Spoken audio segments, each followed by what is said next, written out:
Cada lunes por la mañana, la sala de juntas de la empresa en Ciudad de México tenía su propio ritmo, el susurro de papeles, el tecleo de los teclados, el leve zumbido de la máquina de café expreso al fondo del pasillo. Durante 15 años, entré a esa sala con el mismo ritual café en la mano derecha, notas bajo el brazo izquierdo y mi placa con el nombre firme en la cabecera de la mesa. Pero esa mañana, la placa no estaba. En su lugar, Adrián Vargas se repantigaba en mi sillón, con las piernas estiradas sobre la madera pulida como si fuera el dueño del mundo. Inclinaba su celular con ese ángulo perfecto, el cabello peinado con un brillo despreocupado, y tecleaba una frase que se reflejó en la pantalla de la sala. «Todo esto será mío pronto», publicó sin dudarlo. Los socios rieron, pero era esa risa nerviosa que intenta ocultar el malestar y termina sonando a complicidad. No me moví. Mi sillón, 15 años de noches largas, fines de semana sacrificados, crisis sorteadas reducido a un accesorio para su foto. Bajé mi café a la mesa y me deslicé en silencio a un asiento al lado. Entonces noté el proyector. En la pantalla, la presentación de Adrián cobró vida. Un gráfico audaz se alzaba, prometiendo retornos de 2 dígitos para los próximos 2 trimestres. Sentí un nudo en el pecho. Esos números ya los había visto antes, meses atrás, en un borrador que marqué en rojo por ser peligrosamente irreal. Las suposiciones de mercado eran vacías, construidas sobre proyecciones que ignoraban los límites de cumplimiento. Había escrito un memorando de 3 páginas advirtiendo los riesgos. Y ahora, ahí estaban de nuevo, resucitados, vestidos con un formato brillante, mientras Adrián señalaba la curva ascendente como si hubiera reinventado la Bolsa Mexicana de Valores. Esto anunció con una sonrisa: «Es mi visión para el futuro de la firma». Nadie lo corrigió. Nadie siquiera me miró. La sala zumbaba con asentimientos forzados. Socios chasqueando sus plumas. Asistentes tomando notas que no resistirían el escrutinio de un solo regulador. Tomé un sorbo de café, obligando a mi rostro a mantenerse sereno. Aunque mi pulso retumbaba en mis oídos, en ese momento supe que Adrián no solo estaba robando un asiento, estaba jugando con fuego, y todos fingían que era una vela.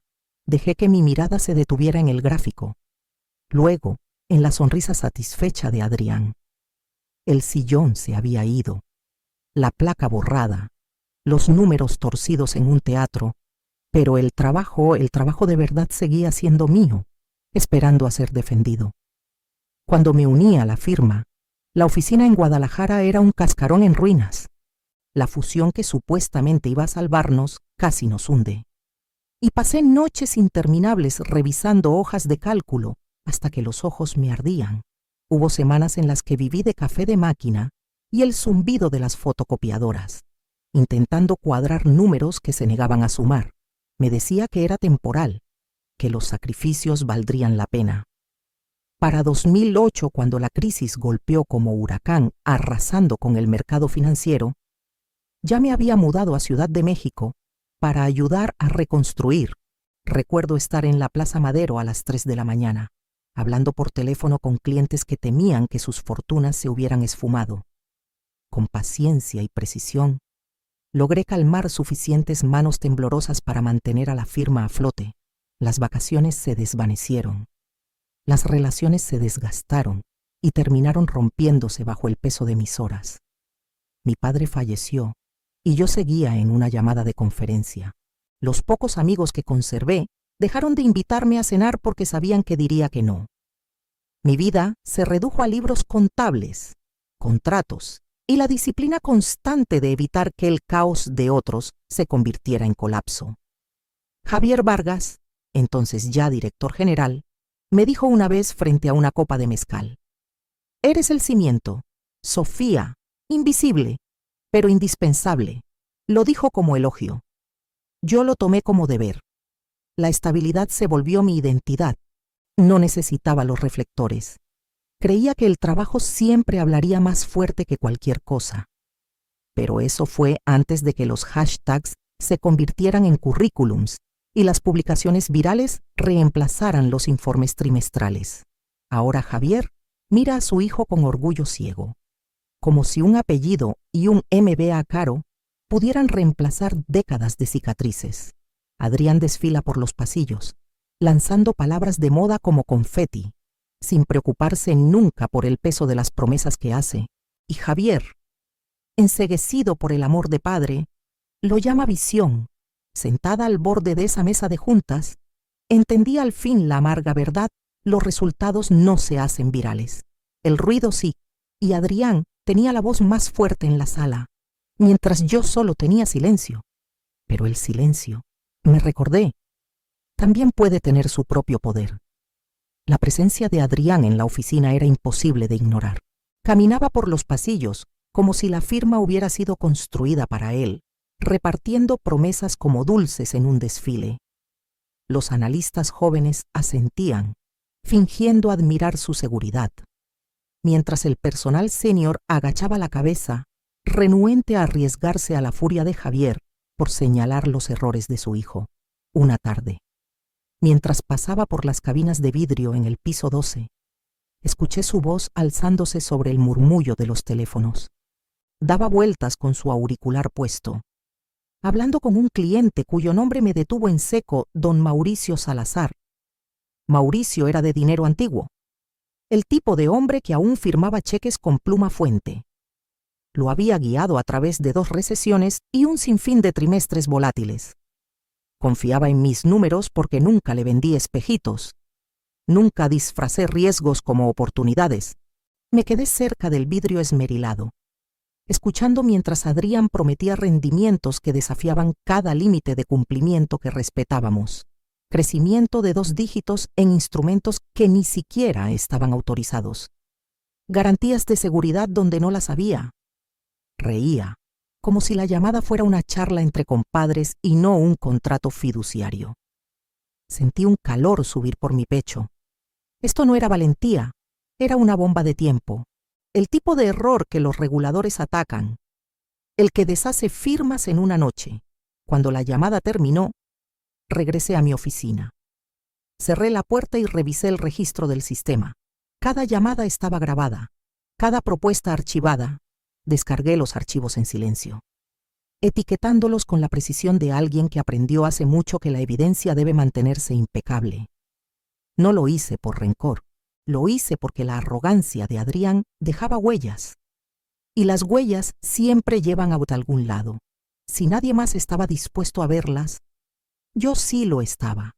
Esa noche, guardé la transcripción impresa en una carpeta que crecía en mi cajón, las páginas apiladas junto a notas previas y plazos ignorados. Un seguro, me dije, no venganza.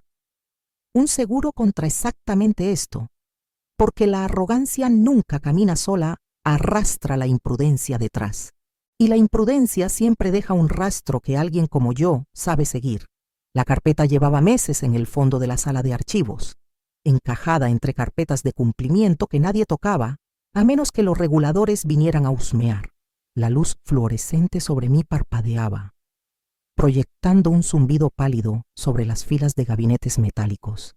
Había recorrido esos pasillos antes, buscando claridad cuando el mundo afuera parecía empeñado en borrarme. Esta vez encontré más que claridad. 6 meses antes, durante el escándalo que casi nos hunde, la junta estaba acorralada.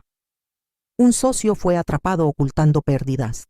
Los clientes amenazaban con retirarse en masa y los reguladores rondaban. Javier necesitaba estabilidad, no alardes. Así que la votación se hizo en silencio: nombrarme directora interina hasta que pasara la tormenta. No fue una ceremonia, fue supervivencia. Y en ese momento confiaron en mí más que en nadie. La resolución fue firmada, fechada, archivada. Copias enviadas a la Comisión Nacional Bancaria y de Valores, registradas en los archivos federales. Y luego, cuando el escándalo se desvaneció y Adrián entró pavoneándose al centro del escenario, nadie se molestó en deshacer lo que habían hecho. En papel, en el único lugar que importa para reguladores y tribunales, yo seguía teniendo la autoridad que Adrián reclamaba como su derecho de nacimiento. Sostuve el documento en mis manos, la tinta desvaída, pero innegable. Mi nombre, Sofía Cuevas, impreso pulcramente donde debería haber estado el suyo. El poder de Adrián era una ilusión, nacida de suposiciones y ruido. Ocupaba mi sillón porque nadie se atrevía a detenerlo. No porque la ley le diera el derecho. Deslicé la resolución en mi carpeta, la misma que ahora guardaba transcripciones de sus llamadas imprudentes y copias de sus promesas sin firmar. Un seguro sobre otro seguro, cada página más pesada que la anterior. Por primera vez en meses, sentí que el suelo volvía a estabilizarse bajo mis pies, firme y sólido. No porque gritara más fuerte, sino porque tenía pruebas. La marea no solo había cambiado, siempre había sido mía para comandar. Cerré el gabinete, aseguré la carpeta bajo mi brazo y salí del archivo con una sonrisa tranquila. La próxima vez que Adrián se recostara en mi sillón, no necesitaría discutir, solo necesitaría presionar enviar. La sala de juntas estaba más llena de lo habitual, el aire pesado con expectativa. Adrián había insistido en presentar su visión para la próxima fusión, avanzando al frente como si la alfombra misma se inclinara ante sus pasos. Señalaba diapositivas brillantes, apuntando a proyecciones sacadas de los mismos números que yo había descartado por imprudentes. Los socios asentían, algunos ansiosos, otros temerosos, todos fingiendo que su espectáculo era más que humo. Me senté cerca del final de la mesa, mi carpeta equilibrada en mi regazo. Cada risa que Adrián arrancaba de la sala sonaba más débil que la anterior. Cada promesa que hacía se estiraba más allá de lo que el cumplimiento permitiría. No necesitaba interrumpirlo. La arrogancia siempre escribe su propia caída. Cuando finalmente se recostó en mi sillón con esa sonrisa familiar, abrí mi laptop y escribí un mensaje breve. 4 líneas, sin acusaciones, sin alzar la voz. Solo la resolución de hace 6 meses, los archivos adjuntos que la confirmaban y la línea que importaba más. De acuerdo con el registro de la Junta, la autoridad de directora interina permanece con Sofía Cuevas hasta que se revierta por votación. Presioné enviar. Los minutos siguientes fueron tan silenciosos que se podía escuchar el zumbido del aire acondicionado. Entonces, la puerta se abrió con un golpe seco. Ernesto Morales, el abogado senior de la firma, entró con la corbata torcida y el rostro pálido como papel. No miró a Adrián, ni siquiera reconoció a los socios garabateando notas falsas. En cambio, caminó directo hacia Javier Vargas, con el celular temblando en su mano. «Léelo», murmuró Ernesto. Javier escaneó la pantalla. Su expresión cambió en etapas confusión, luego conmoción, luego furia. El color se desvaneció de su rostro antes de regresar, rojo y manchado. Su puño golpeó la mesa con un crujido que silenció incluso a Adrián.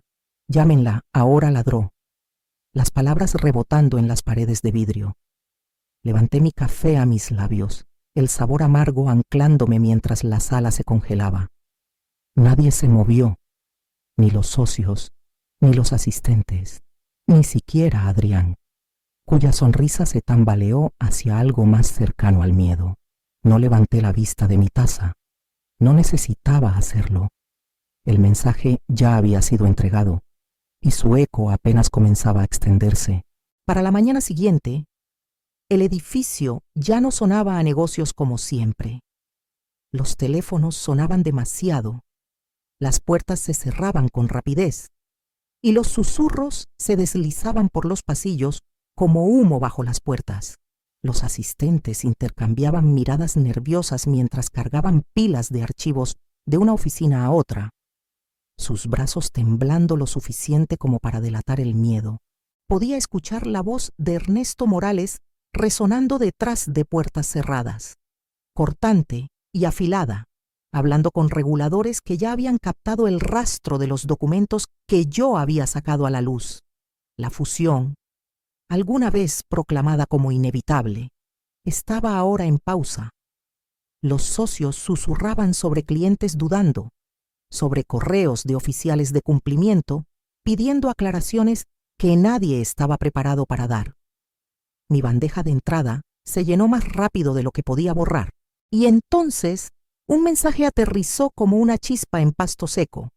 Un analista joven nuevo, nervioso, demasiado inexperto para saber mejor, me había copiado por error en un hilo interno.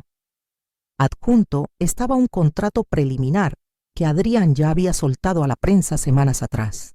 El archivo era evidente en su incomplejidad sin firmar, sin aprobaciones esenciales, nada más que una cáscara presentada como hecho. En la luz equivocada, parecía fraude. En la luz correcta, seguía siendo fraude.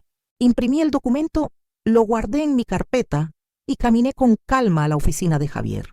Él estaba paseando, con la mandíbula tensa, el celular vibrando en su escritorio. Adrián estaba desplomado en una esquina, tamborileando su pluma con una confianza forzada. Javier señaló las páginas en mi mano. Su tono despectivo.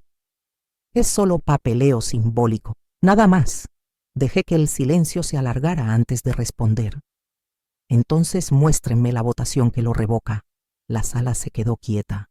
Adrián dejó de tamborilear su pluma. Ernesto, de pie cerca de la ventana, evitó mi mirada. La boca de Javier se tensó, pero no salió ninguna palabra. El silencio puede ser más fuerte que los gritos. En ese momento, el peso de todo lo no dicho presionó la oficina hasta que incluso el orgullo de Javier pareció ceder. Deslicé el contrato sin firmar sobre su escritorio. Su falta de tinta, gritando más alto que cualquier argumento. Y supe, al salir, que el miedo apenas comenzaba a extenderse. Para el miércoles por la mañana, la desesperación de la junta era imposible de disimular. Ernesto Morales me encontró fuera de la sala de conferencias principal, con la corbata desaliñada y ojeras marcadas bajo los ojos. Detrás de él, 2 abogados externos ya habían esparcido carpetas por la mesa, sus páginas marcadas con pestañas frenéticas. Sofía, comenzó Ernesto, bajando la voz. Necesitamos que firmes una ratificación. Alcance limitado, solo lo suficiente para estabilizar los mercados. Adentro. Los socios estaban rígidos, con rostros demacrados. El aire de grandeza de la semana pasada reemplazado por el tono grisáceo de quienes habían pasado la noche viendo números desangrarse en pantallas. Coloqué mi carpeta en la mesa, crucé las manos y esperé. Uno de los abogados externos habló primero, con cuidado. Le pedimos que reconozca, formalmente, que Adrián ha estado actuando en la práctica. Una ratificación retroactiva. La palabra retroactiva quedó flotando como humo. Me incliné hacia adelante. Si quieren mi firma, hay condiciones. La sala se movió incómoda. Primero dije, un registro preciso hoy que reconozca mi designación desde abril y la ausencia de cualquier revocación. Segundo, protecciones escritas para el personal junior, nada de culpar a asistentes o analistas por decisiones que no tomaron. Tercero, un aviso transparente a los clientes. Sin declaraciones maquilladas, la verdad, silencio. Del tipo que aprieta gargantas. Adrián finalmente lo rompió con una risa, débil y forzada. ¿También quieres un desfile? Sofía. Lo miré, firme. Quiero la verdad en papel, el lugar donde intentaste borrarme. Su sonrisa titubeó. La mandíbula de Javier se movió, pero no dijo nada. Ernesto se frotó las sienes como si ya supiera que no había otro camino. Los socios intercambiaron miradas, cada uno calculando cuánto les costaría personalmente el colapso. Nadie se movió hacia la puerta. Nadie ofreció una alternativa. Tomé mi carpeta y me puse de pie. Tienen mis términos. Elijan la honestidad o el colapso. Pero el reloj ya está corriendo. Y con eso, los dejé mirando las firmas que necesitaban, pero no podían controlar. El sábado por la mañana, la junta se reunió en la sala de conferencias más grande, despojada de los típicos pasteles y charlas triviales. La mesa estaba vacía, salvo por pilas ordenadas de documentos y una tarjeta blanca frente a mí, Sofía Cuevas, directora interina. Mi nombre había regresado, no porque alguien lo quisiera allí, sino porque la ley lo exigía. Ernesto carraspeó y comenzó. Tal como están las cosas, los registros con la Comisión Nacional Bancaria y de Valores confirman la designación de la señora Cuevas como directora interina desde abril. Esa autoridad no ha sido revocada. Hizo una pausa, y el silencio pesó más que cualquier martillo. Adrián estaba desplomado en una esquina, con la corbata suelta, los ojos ensombrecidos. Javier estaba en la cabecera, con la mandíbula apretada, tamborileando los dedos en la mesa, como si la fuerza pudiera alterar las firmas ya registradas. Entonces, el abogado externo pasó a otra sección de los documentos. Además dijo, revisando las páginas, la señora Cuevas conserva la autoridad de firma internacional, lo que significa, dudó, mirando hacia Adrián, lo que significa que los acuerdos que el señor Vargas anunció en el extranjero no son legalmente vinculantes. El color se desvaneció del rostro de Adrián. Los socios se movieron en sus asientos, los susurros rompiéndose como grietas en el hielo. Cada trato que había presumido, cada foto estrechando manos en salas de juntas extranjeras, se disolvió en esa sola frase. Dejé que los murmullos se asentaran antes de hablar. Firmaré la transición hoy, pero antes, las minutas deben reflejar protecciones para todo el personal junior. Ningún asistente o analista será sacrificado para cubrir errores que no cometieron. La pluma de la secretaria rasguñó el papel mientras las palabras se añadían. Tomé la resolución. La leí con cuidado y luego puse mi firma debajo. La sala exhaló como si hubiera estado conteniendo el aliento durante meses. Adrián se quedó en silencio, su bravuconería agotada, su pluma tamborileando nerviosamente sin ritmo. La mandíbula de Javier se tensó más, pero no dijo nada. Cerré la carpeta, la deslicé por la mesa y me levanté de mi sillón. La corona nunca había sido suya, siempre había sido mía. Y estaba lista para dejarla, pero en mis términos, el silencio tras mi firma perduró. Denso e inquieto, los socios se movían en sus asientos, inseguros de si debían agradecerme o resentirme. Les ahorré la elección. Me puse de pie, alicé mi chaqueta y dejé que mi mirada descansara en Adrián. Sus ojos se desviaron, sus hombros encorvados, el aire de grandeza finalmente drenado de él. Javier apretó los puños contra la mesa, la mandíbula trabada como si pudiera recuperar el control a fuerza. Hablé con calma, mi voz lo suficientemente clara para llenar la sala. No quemo cosas para sentarme en cenizas, construyo y me voy cuando el trabajo está hecho. Las palabras cayeron sobre ellos como el cierre de una campana, sin enojo, sin alardear, solo verdad. Tomé mi carpeta, asentí a Ernesto y salí de la sala de conferencias sin mirar atrás. El pasillo parecía más brillante, el zumbido del edificio más suave. Cuando empujé las puertas de vidrio hacia la calle, el aire otoñal me envolvió, fresco y limpio, trayendo el leve aroma de castañas asadas de un vendedor a la vuelta de la esquina. Por primera vez en años, no caminaba hacia otra crisis, solo caminaba lejos.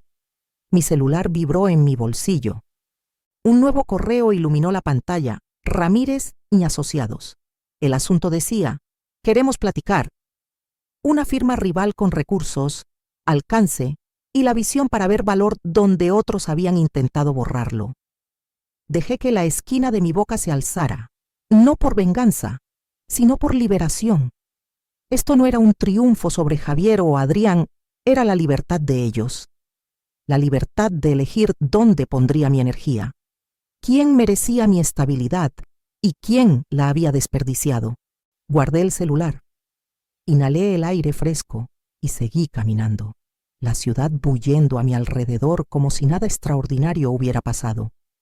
Pero yo sabía más. La verdadera victoria no estaba en su colapso. Estaba en el simple acto de dar un paso hacia mi propio futuro. Sin cargas, esa noche, regresé a mi departamento en Coyoacán, el lugar que me había sostenido en silencio a través de años de agotamiento y soledad. Mi gato atigrado ya estaba acurrucado en el alféizar, moviendo la cola perezosamente mientras las luces de la ciudad comenzaban a brillar contra el cielo que se desvanecía. Serví una copa de vino tinto, del barato al que me había acostumbrado, y dejé que el primer trago aliviara la tensión en mi pecho.